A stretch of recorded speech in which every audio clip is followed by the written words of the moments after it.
The truth of the matter is, still this man does what he does. It's going so wrong. I want to bring in Alexei Goncharenko, a Ukrainian MP. Alexei, you've spoken many times. Welcome to the show. I love your description. Russia is a dinosaur with a very big body, tiny hands and very few brains.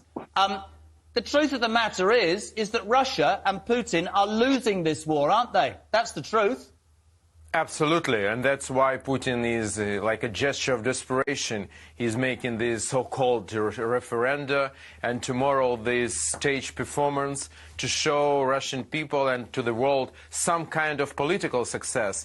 And trying to cover with this his complete military failure. But what I want to tell you is that now is the exactly right moment to finish with Putin's regime. Because if in the end of March Ukraine would have weaponry that we have today, we would finish everything in the spring. But unfortunately, we hadn't with what to purchase Russians when after failed blitzkrieg, they were retreating from Kiev and from the northern part of our country. Now is again the moment. Before this, hundreds of thousands mobilized people will be sent to Ukraine to die there. Because yes, that is the problem. They just want to increase the body of these dinosaurs. That's not their problem. Their problem is their tiny head and very small brain in it. But before they will be sent and this bloodshed will happen, we can, I think, military defeats for Putin's regime, and it would not survive. But for this, we need more weaponry today for Ukraine. First of all, long-range missiles and armor. Thank you. Let me bring in Sergei Markov. Russia is a dinosaur with small bits and small brains. The West, according to you, doesn't respect Russian democracy, but then you respect Ukrainian democracy, do you, sir? We cannot respect Ukrainian democracy because Ukrainian democracy dead. In 2014, when junta took power in Kiev after the military overthrow of the last democratically elected president. We cannot respect Ukrainian democracy because in such regime, such fascists like Alexei Goncharenko, who spoke before me. I was in Kiev. I was in Kiev. I was in Kiev until 36 hours before this war started, and I met people from all kinds of different parties, democratic, trade unions, human rights, left, right, centre. Can I ask you? What was going on? Was I imagining it? Was I imagining that?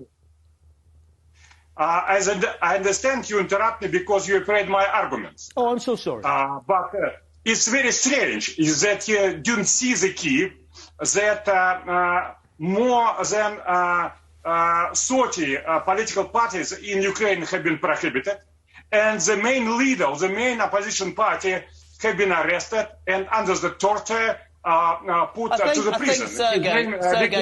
Sergei, with respect, and I'll turn your microphone off. Just hold on a second. With respect, when I sit and listen to a Russian trying to educate us about fairness and democracy, it's laughable. But let's move on from that.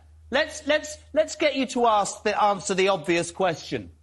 Your leader, who has withdrawn to his palace somewhere, wherever it is, right, is conscripting elderly people. Thousands, hundreds of thousands of people are fleeing his regime, trying to get the hell out of your country because he has led your country into a war it cannot win, it won't win, and it damn well shouldn't win. And I don't know how you have the audacity to sit here and be happy that Dad's army is being sent in, because the world will not accept this, Sergei. It will not accept it, and so it shouldn't. Come on, man. Be honest.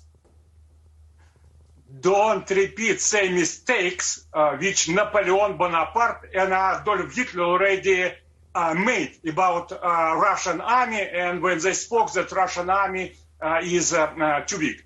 Do not repeat their mistake. Either way, you will have same result as they... It's a military disaster for Russia, isn't it, Alexei? It's a military disaster. Yeah, don't say no, man. I'm not having that. Alexei, come on. The Ukrainians are pushing back, aren't they? It's already happened, this military disaster. Wait for the Ukrainian to speak. Be quiet. I just want Sergei, be quiet.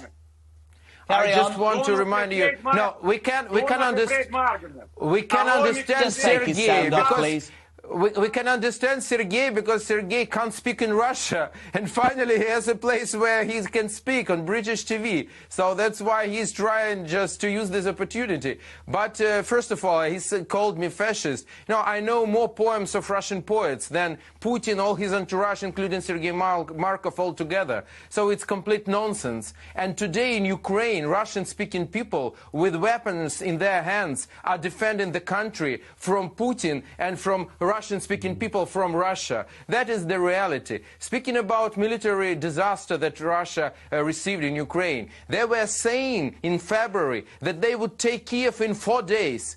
And their satellite, Lukashenko, their gauleiter of Belarus, he said that in several weeks they will be near La Manche.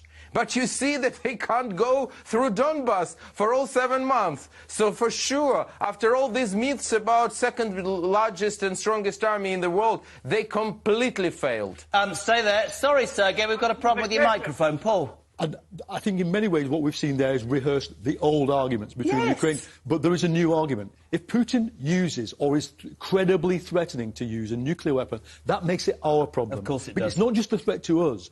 Every small country, every third world country... I think we have to be very careful not to sit by and allow this man to do the ultimate. But of course the you Saudis, can then... The Saudis will want nukes. Taiwan will want nukes, and we'll be in a world of pain. We have to stop that. All right, nice and fair. Sergei, the last word from you. Do you not believe the truth that the Russian army is in turmoil, the conscripts are fleeing, and Russia faces the most humiliating defeat because it has a leader who thinks he can go into a sovereign nation and jump around? It's not going to work, mate. It will never, ever work. You just told that Russia is going to take 80% of Ukrainian territory inside Russia. And same time Russia is defeated. It's something in contradiction in your mind probably. And Russia free country. That's why in Russia you can leave country and you have anti-war protest. But there are no freedom in Ukraine. All borders is closed. And finally, Russia not use nuclear weapons against not nuclear Ukraine. Thank you very much indeed. Enough is enough. Can I just say one thing? Paul, thank you very much indeed. Letsky, thank you, Sergei. Can I just say one thing? When you listen to that diatribe, you understand why, sadly, the Russian people, who have no real information given to them by their government, who are basically conditioned into how they think, you understand why people like Sergei Markov talk like they do. Wouldn't it be interesting if the Russian people were told the truth?